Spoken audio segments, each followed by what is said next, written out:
The drama kicks in.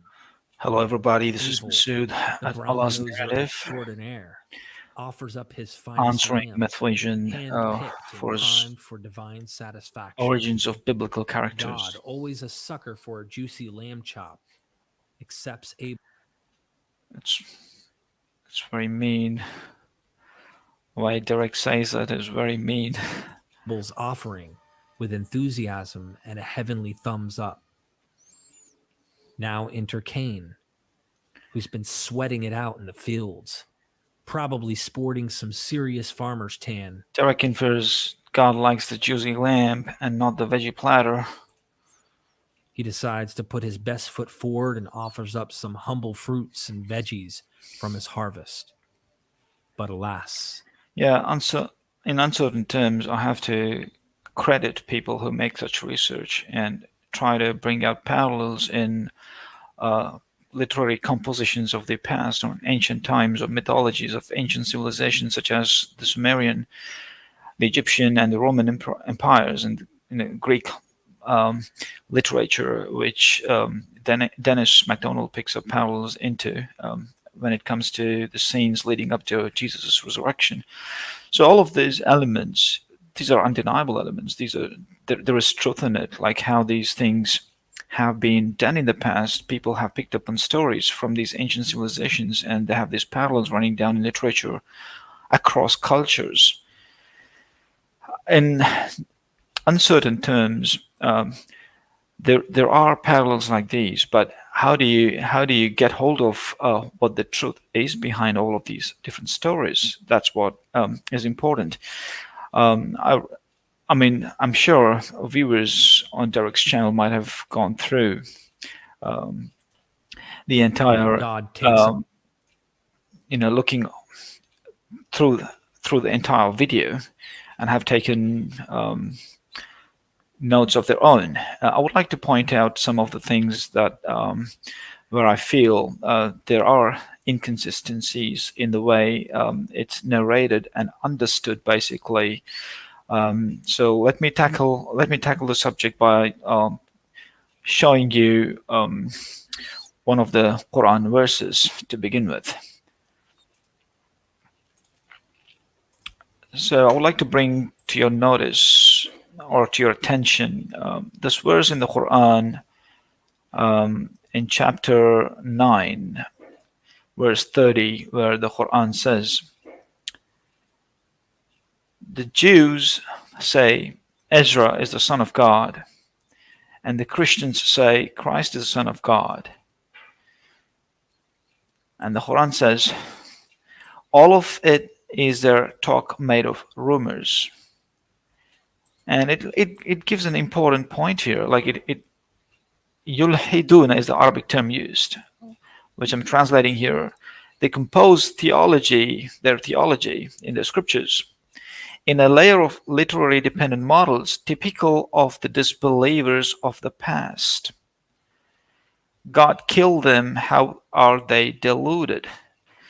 So the Quran comes loud and clear telling people that what the Jews and the Christians have done is they have composed scriptures, stories in religion, in literary dependent models of the earlier times, of the ancient times. So these findings that expert researchers come up with, um, drawing comparisons and picking up parallels from um, numerous surrounding ancient cultures, it's incredible, and they duly deserve the credits for their research. The most important point is the Quran takes notice of this in the 7th century. Like, obviously, uh, in the time scales, uh, there are certain important timestamps that we have to pick on. For example, there is this intertestamental period between um, the prophets of restoration, such as Ezra, like Malachi, and the Old Testament ends with books from Malachi, Ezra, and prophets like that. These are the prophets who um, partially spend their time, like Daniel, for example, spend their time in captivity in Babylonia, right? So once they were freed, or the Babylonian kingdom made a decision to restore the temple, so they assisted the prophets and the priests and the elite of Israelites who lived in captivity with them. So they helped them to rebuild the temple, and in their basically in their restoration, to bring back Israelites into the Holy Land, into the Promised Land, because this was a prophecy given way back in Deuteronomy. God said, after that first punishment, first disciplinary action, I'm going to restore you back. Okay, this was the promise given to Israelites in the book of Deuteronomy. Okay. Now, in that restoration, the prophets wrote certain books, their teachings, and after that, there is a pause, the first timestamp, wherein nothing gets written in the Bible for 430 years until Zechariah, the father of John the Baptist, comes along. Okay, so there's two Zechariahs. One is Zacharias, the father of John the Baptist, and the other one is Zechariah, who who with whom basically with whose books, Zechariah, Malachi, Daniel, and Ezra, with these people's books, the Bible, the Old Testament basically ends here, right? And after this intertestamental period, which is around 430 years, until John the Baptist and Zechariah, his father Zacharias, come along, nothing gets written in the Bible. The Bible is basically there's a huge gap. There's no writing that is taking place as part of the scripture's natural development in the history of Israelites, right? So that's the first step. The second step is obviously after the gospel. What I mean by gospel and what the Quran means by gospel when it says gospel is the teachings of Jesus Christ during his ministry. So Jesus was giving teachings during his ministry. That's what the Quran refers to as Injil, the gospel. Now, the disciples have added stories of Jesus' birth, which obviously Jesus did not teach as part of his teachings, and Jesus' alleged lead up to his crucifixion and death and resurrection. So those stories, obviously, Jesus did not teach, but they eventually became part of the Gospels because the Gospel writers came up with those sort of stories which they felt was necessary to include into the Gospels, which also became Gospels eventually and got canonized and stuff like that. But when the Quran makes references to Gospel, it's very clear and specific, which is it makes reference to the teachings given by Jesus Christ, which even today in the current Gospels are pristine and intact. And I challenge people like Dennis MacDonald to come up showing parallels to those sort of teachings in Greek mythology or in Roman writings or wherever else if he could want to source them. In my opinion, there are just no parallels of those teachings because those teachings come straight from God. Okay. Nonetheless, the important point that I would like to bring to your consideration is the story of Abel and Cain. Now, let me just show you something. Let me show you the story. Let me show you how the Quran comes to depict the story of the two brothers. Okay. Okay. So the infamous murder, right? So this is the story. Okay.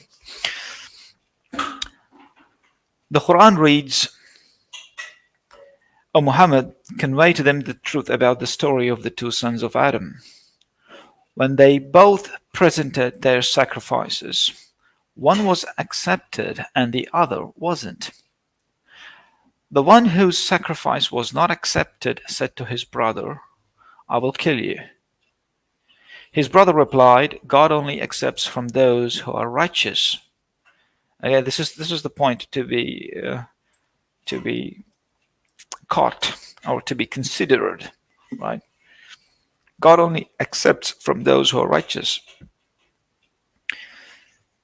Now, the way obviously the story is written in the Old Testament has definite parallel with the way the story is depicted in the Sumerian findings of how the story has unfolded about presenting a veg platter and a juicy lamb, and God, because He's fond of a juicy lamb, accepts the juicy lamb and shuns the veg platter, and not just that, but also curses the land and stuff like that.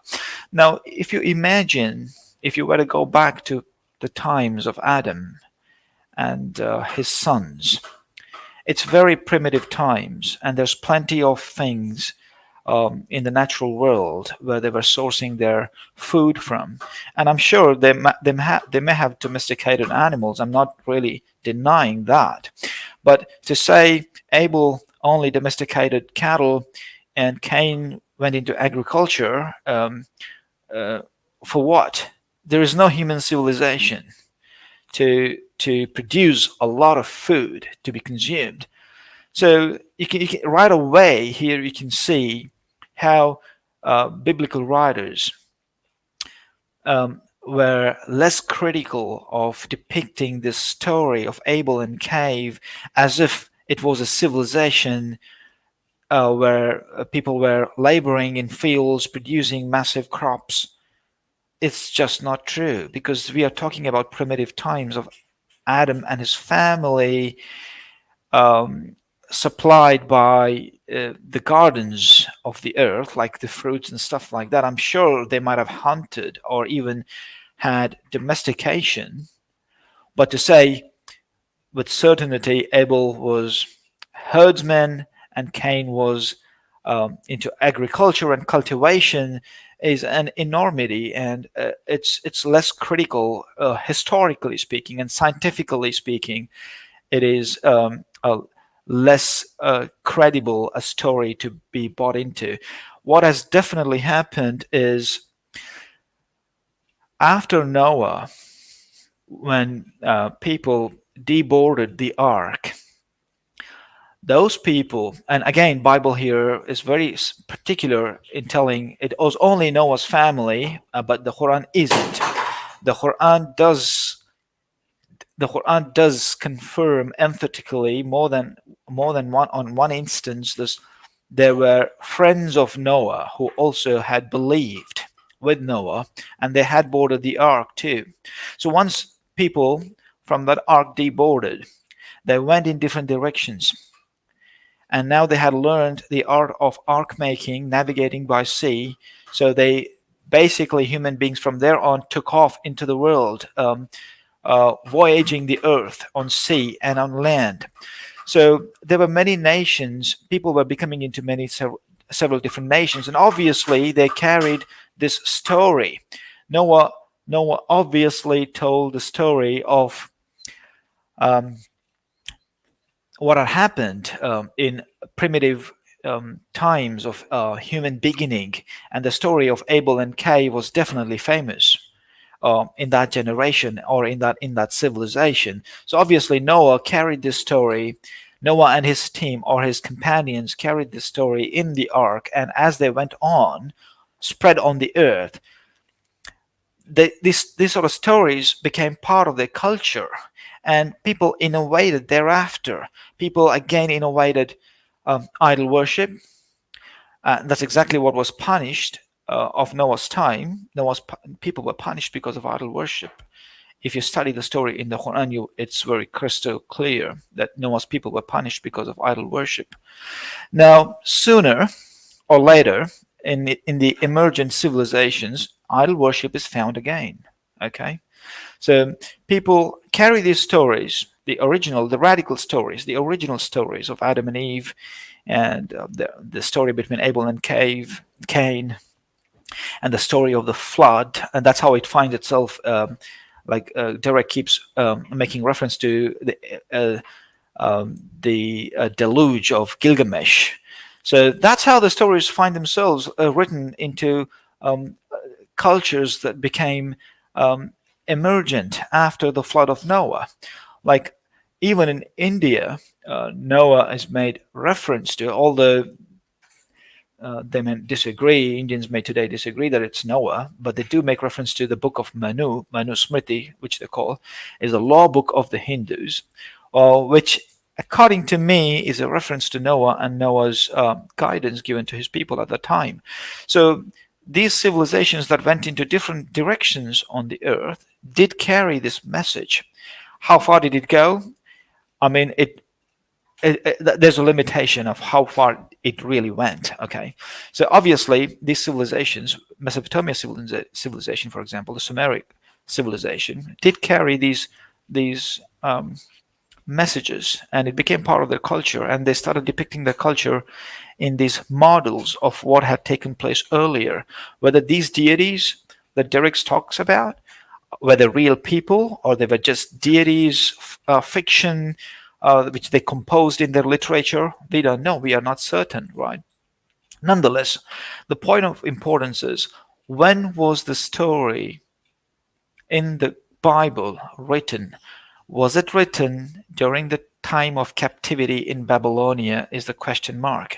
Derek thinks, because of the findings, the researchers also think, who have found this story and a parallel into the book of Genesis, they think Genesis, the accounts of Genesis, got written probably during that time in Babylonia, when in captivity they came across this culture and they learned from them, and they started depicting their stories of their own version because of their learning they made with the Babylonians, right? I take a big and strong objection. What I think what has happened is Abraham 2000 BC, okay, is actually the downfall of Sumeric Empire, okay. Abraham rises as a hero around that time. So Abraham is aware of these stories, and not just Abraham, all the people of Mesopotamia and surrounding lands, they are aware of these stories because this is how people talk during those times. They keep telling these stories, and these stories propagate far and wide. So everybody during that time is aware of these stories, and Abraham finds his footing at that time. He shuns idol worship, and God picks him up from there and leads him along, and he goes into the Levant. Okay, he settles down there. God gives him promises, and then sooner, in second generation, his son Jacob has 12 children, and there is another episode of sibling rivalry. The 10 brothers plot against Joseph, and Joseph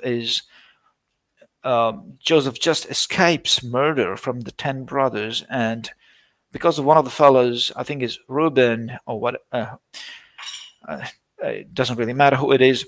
So because of this modest guy, Joseph is saved his life and is thrown into the well and is transported as a slave into Egypt. And that's how the Israelites end up in Egypt. Okay, this is a fascinating story. Joseph's story is radical, original, okay? And this is not antecedent to Abraham, right? So it falls within the time period of Abraham. What I would like these critiques and polemics to do is figure out a story, because they think Exodus did not happen, Israelites were never slaves in Egypt, or whatever they think about them or that story. Moses never existed, right? This is a fascinating story right here. Joseph and his brother, and a drama of sibling rivalry. Unlike anything you might have ever heard or seen, okay? Not even close to Abel and Cain, okay? Not even close. The drama here it's beautiful. It's attractive. It's captivating, okay? So let them, the polemics, the critics, figure out a parallel of Joseph's story and the brotherly rivalry. Let them pick up a parallel. Okay. Point aside, the point that I'm trying to make is the Israelites are enslaved, and they come back and they settle down in the promised land, right? And now there is a tradition of writing. That's what I said in my earlier video answering at MythVision about what was that video regarding that I answered? It was about a betrayal of Yahweh, right? So betrayal in my video that I posted a couple of days ago, answering MythVision about betrayal of Yahweh, the lie, and Adam and Eve. Okay, in this point, I brought this point in that video too, and the point is, Israelites, once they settled in the promised land after their captivity in Exodus, that's when they held pen in their hand and they started writing the scriptures, because Moses had just passed, who gave them Deuteronomy, the law. So there is a tradition, there is a discipline being established, being founded within Israelites, and that is the discipline of scholarship. That is the discipline of composing scriptures, writing scriptures down, and a priestly hierarchy who is guarding those scriptures, right? Okay. Now, since these tales, these epics in Sumerian, the Sumerian epics, were widely published in the ancient world, people knew about it. And I'm sure Israelites, the sons of Jacob, who went to Egypt, and eventually which led to their captivity in Egypt, they carried these stories of Sumerian ancient stories. They carried them. Okay, Abraham knew them. The people around those lands, they knew of these stories. And I'm sure these people carried those stories. It was there in the memory. And all of a sudden, they are supplying the Phillips. Look how the story comes in the Quran. God tells the story in very brief terms. Okay. Now God says, both the brothers, both of them presented their sacrifices. God accepted one, and the other wasn't accepted. This is what God says. But now you have the scholars of Israel filling it up. And what are they filling it up with? With information they know from ancient Sumeria, right? So when the Bible was composed, when Genesis was composed, right after Moses, when children of Israel settled in the Holy Land, these stories are already depicted with Phillips that people are aware of, right? So it's very tempting for people to think, obviously, what would God want people to sacrifice? God would want people to sacrifice the most prized commodities they would have. So among the most prized commodities, it is not really a wedge platter. It is surely a lamb, a juicy lamb, because that's what is making value into human societies. That has more value, right? So when God is asking for sacrifice, God says, give your prized possessions, right? Jesus is the same thing. Jesus is a man come to Jesus, right? And he says, Master or Rabbi, how do I attain salvation? Jesus says, keep the commandments. And he says, I've kept the commandments all my life since I was a little child. So Jesus says, go, sell your possessions and come and follow me. And he loses his face. He says, this is something that I can't do because I've got lots of positions and I love them. I can't do it. So every time God is asking for sacrifices, obviously asking your prized commodities, right? So obviously a lamb in people's psychology is what stands out. And then why didn't God accept the other sacrifice? So they come up with a slightly depreciated commodity, which is a wedge platter. Okay, that's how people think. Maybe he did not come up with a lamb. Maybe he came up with a wedge platter, which God did not accept. This is how humans fill up. Okay, they fill up these stories, right? But you see, what God said was the reason for not accepting the sacrifice of the other brother. So Abel replied, his brother replied, the story comes in the Quran, God only accepts from those who are righteous. It is not about the wedge platter. It's not about a juicy lamb, as Jesus says in one of the teachings he gives to his people. A, he goes to the synagogue, to the temple, uh, and he sees a poor man or a woman giving coins as charity, as donations to the temple, and rich people giving lots of money. And Jesus says, this is much more precious to God. The few coins that the poor man handed out is much more precious to God than uh, than the treasures that rich would bring and give it as an offer to God's temple. Look at this teaching. The teaching is God is looking at the heart. It's not the veg platter or the juicy lamb. Jesus says God looks at the quality of the heart. Even though the person had little, the few coins the person gave is all that they had, and to God that is more honorable.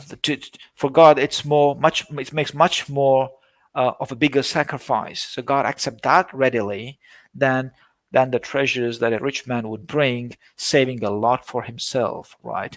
So that's the point. That's the point to pick on. And this is wisdom. That's the point to pick on.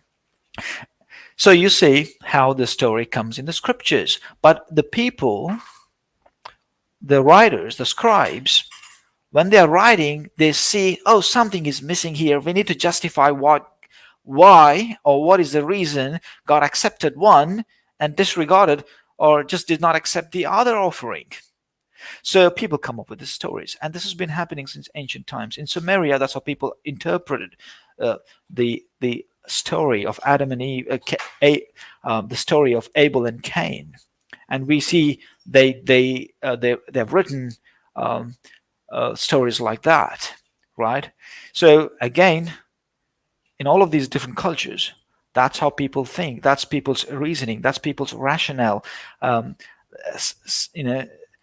In ancient times, that's how people think. I mean, even today, that's how people think, and probably that's why Derek even makes a comment that God likes the juicy lamb, which is not the case. Okay, so that's how people think, unguided, misled into their own desires. People come up with these sort of reasoning. Okay, and no doubt the scribes in Israel did come up with these justifications or substantiations for which they thought what might have occurred, and stuff like that. So it's very convenient.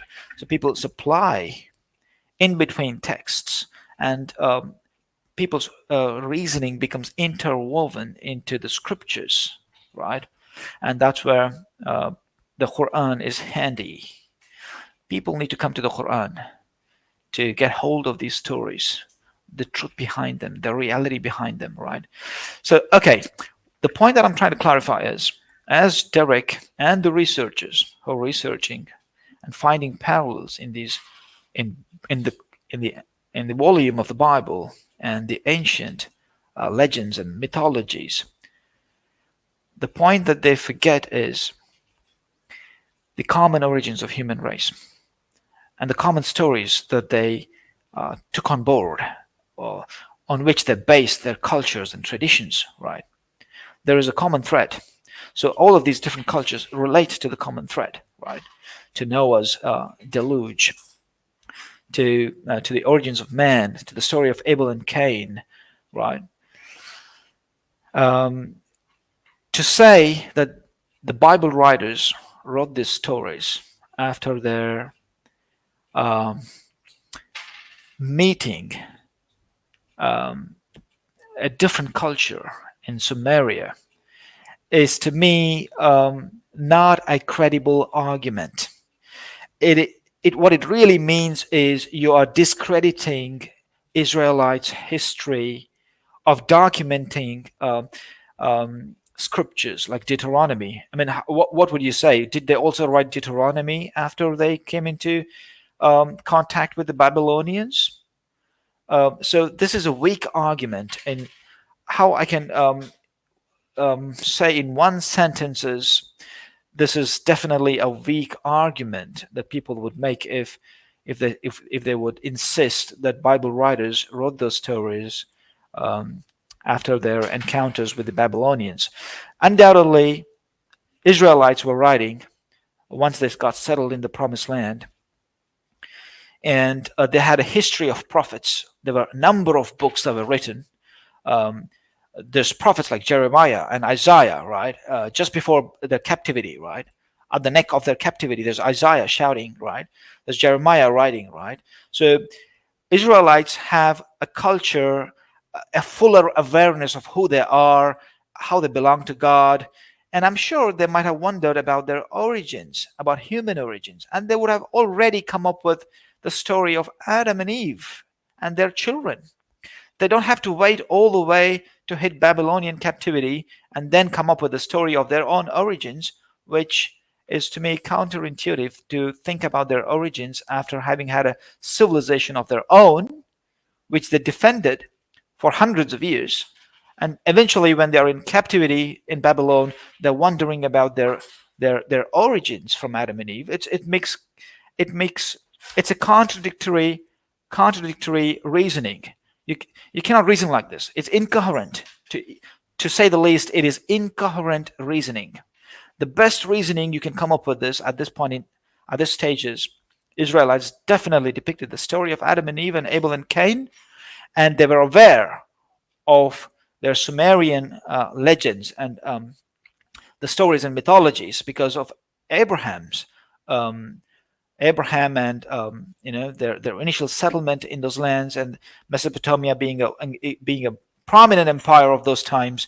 The stories were spread far and wide, and everybody knew it, and that's how Abraham and his children knew about those things, and they carried to Egypt when they went to Egypt, and when they came back, they started lensing those stories in literary dependent models, as the Quran criticizes the Jews and the Christians to have done in their scriptures. I mean, the verse in the Quran, chapter 9, verse 30, it blows your mind off, where it alleges the Jews and the Christians that they have depicted their stories, religious stories, in literary dependent models of the past. It specifically says of the idol worshippers, that's of the disbelievers, of the polytheists. So that's my take on this video. I'm not sure if there's anyone watching this. If you let me just figure out if anyone is watching this.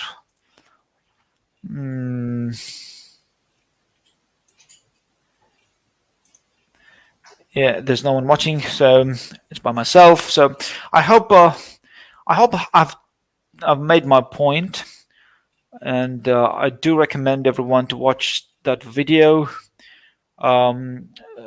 full video, to make sense of what Derek is saying, and yeah. If you have any questions or comments, please feel free to comment and subscribe to my channel so that you get notified when I'm next dissecting the future videos that Derek makes or some of his past videos. So that's all for today, with lots of ums and ahs. Okay, I will see you then. Bye.